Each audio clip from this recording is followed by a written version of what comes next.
Assalamualaikum warahmatullahi wabarakatuh. Perkenalkan, nama saya Septian Maulana Sobri. Saya dinas di Dinas Lingkungan Hidup Kabupaten Belitung Timur dengan jabatan calon penyuluh lingkungan hidup ahli pertama. Saat ini saya lagi mengembangkan inovasi yang bernama Kekat Babe. Jadi Kekat Babe adalah salah satu inovasi yang saya kembangkan dengan konsep teknologi tepat guna menggunakan barang bekas sebagai wadah yang disusun secara bertingkat dengan menggunakan sampah organik sebagai alternatif penyiramannya. Kalau ditanya apa alasan harus membuat Kekat Babe, sebenarnya ada beberapa faktor alasan kenapa harus Kekat Babe. Faktor yang pertama adalah jarak dari Pulau Buku Limau ke pulau utama Pulau Belitung itu sangat jauh dan dibatasi oleh lautan. Jadi kalau apabila masyarakat Buku Limau ingin sayuran untuk memenuhi kebutuhan biji sayuran masyarakat Buku Limau, mereka harus menyeberang dulu ke pulau utama Pulau Belitung Timur, yang dimana itu membutuhkan tenaga, waktu, terus uang juga. Dan ketika sayur di pulau utama itu dalam kondisi segar, ketika dibawa kembali ke Pulau Buku Limau itu akan dalam keadaan layu. Yang faktor yang kedua adalah kondisi tanah di Pulau Buku Limau itu didominasi dengan pasir, dan pasir tersebut tidaklah subur, di mana sayuran apa seperti kangkung, sawi, dan sayur-sayuran lainnya itu tidak tumbuh di Pulau Buku Limau dikarenakan tidak subur tersebut. Yang faktor yang ketiga adalah kurangnya air, dikarenakan air tanah di Pulau Buku Limau itu adalah air payau. Dominasi air tanah di Buku Limau itu adalah air payau. Mereka mengandalkan air hujan dan air kiriman dari pulau utama untuk aktivitas sehari-harinya. Apabila air tersebut digunakan untuk menyiram tanaman, maka aktivitas yang seperti cuci, terus kalau mandi mungkin pakai air payau bisa, tapi untuk masak, untuk minum tidak ada mereka. Yang selanjutnya adalah kenapa harus Kekat Babe, kenapa tidak hidroponik saja. Jadi kendala hidroponik adalah hidroponik itu harus mencampurkan larutan AB mix, di mana AB mix itu harus dicek kadar pH-nya. Terus hidroponik itu harus dicek tiap hari, terus airnya harus segar, harus jernih, terus membutuhkan banyak air. Kalau hidroponik itu membutuhkan banyak air, jadi tidak cocok kalau di Pulau Buku Limau. Nah, sementara Kekat Babe ini adalah solusi untuk semua permasalahan-permasalahan yang tadi dijelaskan. Tapi selain di Pulau Buku Limau juga, Kekat Babe juga bisa digunakan atau diaplikasikan di perkotaan yang padat penduduk. Dikarenakan Kekat Babe ini hanya berukuran diameter 30 cm, maka Kekat Babe ini adalah media tanam yang hemat lahan, yang pertama. Dan apabila dibandingkan dengan polybag atau sayuran kalau ditanam di tanah, ini Kekat Babe hemat lahan juga. Kalau polybag, kalau sayuran kita contohnya ingin memasak sayuran dan membutuhkan 2 ikat sayuran, maka kita harus menanam 10-15 polybag. Sedangkan Kekat Babe ini cukup kita menanam dalam satu Kekat Babe bisa mendapatkan 1 piring sayuran. Nah, yang pertama dari hemat lahan. Yang kedua dari estetika. Kekat Babe ini bisa menghiasi pekarangan-pekarangan Anda. Untuk persiapannya cenderung mudah dan sedikit. Yang pertama, kita menyiapkan alat dan bahan. Untuk alat bahan itu ada galon bekas, atau bisa juga dengan ember, dengan tempat sampah, dengan jerrycan, apa aja yang bisa disusun secara bertingkat. Kalau saya menggunakan galon bekas sekitar 3 galon idealnya. Selanjutnya besi pembolong. Ini untuk membolongi galon ini bisa pakai besi pembolong atau bisa pakai apa saja, contohnya pakai gerinda bisa, yang penting bisa bolong. Yang selanjutnya gerinda untuk memotong wadah tersebut atau memotong galon. Selanjutnya saya memakai pipa dengan ukuran bisa 3 inch, bisa 4 inch, dengan panjang tinggi 1 meter. Selain pipa juga kita bisa menggunakan botol 1,5 liter dengan jumlah 5 botol yang disusun bertingkat. Nah, kalau kita menggunakan botol berarti kita harus menggunakan solder untuk menyambungkannya. Selanjutnya, untuk media tanamnya adalah berupa tanah dan kompos dengan takarannya yaitu 2:1, yaitu 2 tanah, 1 kompos. Dan yang selanjutnya adalah bibit sayuran, bisa itu sayuran kangkung, bisa sawi, bisa pakcoy, bisa seledri, dan saya juga pernah pakai cabai juga tumbuh. Prosedur pembuatannya adalah kita memotong 3 galon tersebut. Nah, untuk 2 galon itu dipotong 2 sisi dengan menggunakan gerinda. Untuk galon yang digunakan untuk alasnya itu dipotong atasnya saja. Nah, selanjutnya galon yang di bawah itu dipotong 4 sisi. Dipotong 4 sisi, terus galon yang atasnya dimasukkan. Untuk menambah kekuatan, kita gunakan paku dengan cara ditusukkan paku agar lebih kuat. Selanjutnya, membuat bolongan. Membuat bolongan itu bisa kita spacing atau apa, terserah mau gimana aja, bisa dengan ukuran. Nah, kalau saya mengambil kertas, 3 kertas dengan ditempel. Jadi kita mengukur dengan kertas dengan ukuran 20 kali 15. Nah, setelah itu sudah terlihat titik-titiknya di mana saja. Kita panaskan besi pembolong, terus kita tusukkan besi pembolong ke dalam galon. Setelah ditusukkan, didorong sisa plastik yang ada di bolongan tersebut. Itu gunanya untuk menahan tanah yang dari atas agar tidak ke bawah.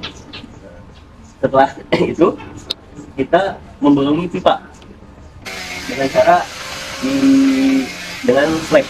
Kita bolongi pipanya dengan flap. Kalau tidak ada pipa, contohnya tuh sama botol aqua, botol 1,5 liter. Nah, kita dipotong 2 sisi sama seperti galon, dipotong 2 sisi, dan yang bawahnya bisa dipotong juga, bisa tidak kalau pengganti pipa, dan disambungkan seperti galon, tapi disambungkannya dengan solder. Dipanaskan, disambungkan. Nah, sudah menyambung, sudah tersambung, kita lubangi botol 1,5 liter dengan solder juga, Setelah itu masukkan pipa atau botol aqua ke dalam galon, ke tengah-tengahnya. Setelah dimasukkan, masukkan media tanam berupa tanah dan kompos yang sudah dicampurkan ke dalam galon. Sudah penuh, ditekan dikit agar padat. Setelah itu kita ambil bibit tanaman, boleh itu tanam bibit kangkung, bibit sawi, bibit cabai kalau ada, bibit pakcoy, bibit seledri, atau bibit apa aja yang bisa ditanam. Nah, ambil bibit dan tanam bibit tersebut ke dalam lubang yang sudah disediakan. Setelah itu disiram tanaman itu supaya padat. Dan yang terakhir adalah dengan memasukkan sampah organik atau sampah sisa makanan, sampah dapur, sampah sayur, atau sampah buah-buahan. Jangan sampah daun kering, sampah batang kayu, pokoknya sampah yang mengandung kadar air. Sampah yang mengandung kadar air masukkan ke dalam pipa. Kalau mekanismenya sih kenapa hemat air? Jadi sampah organik yang dimasukkan antara selang waktu 2-3 hari itu mengeluarkan air lindi. Nah, air lindi itu mengalir ke lubang-lubang pipa yang telah dilubangi dan menyerap ke dalam tanah. Nah, sehingga dimakan oleh sayuran tersebut. Nah, jadi kita tidak perlu menyiram sayuran yang sudah terkena air lindi. Kita cukup menyiram sayuran yang tidak terkena air lindi tersebut. Untuk pemeliharaannya itu cenderung sangat gampang. Yang pertama, kita hanya memasukkan sampah organik setiap hari.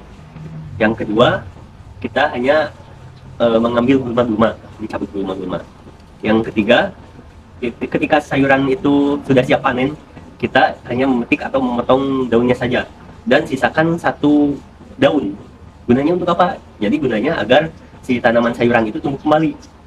Nah, apakah sayuran itu ada batas usianya? Ada. Kemarin saya melakukan percobaan itu dari bulan Oktober sampai kemarin tanggal 8 Maret baru dilakukan permajaan atau penanaman kembali. Jadi sekitar 5 bulan baru bisa dilakukan penanaman kembali. Nah, apa ciri-cirinya bahwa sayuran itu udah tua? Yang pertama, si batang sayuran itu sudah penuh dalam media tanam. Yang kedua, batangnya sudah mengeras. Dan yang ketiga, si daun-daun yang tadinya besar sudah mulai mengecil.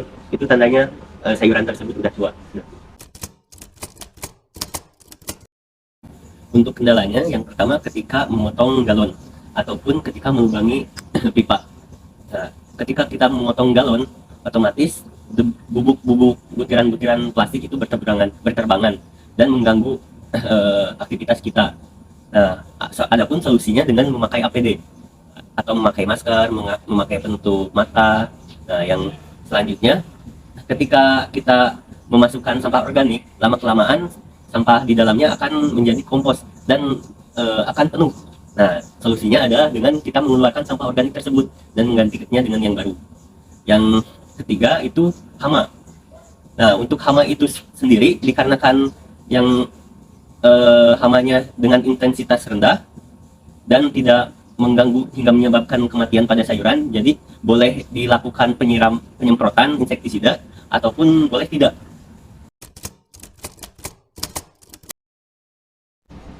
Jawabannya sangat bisa.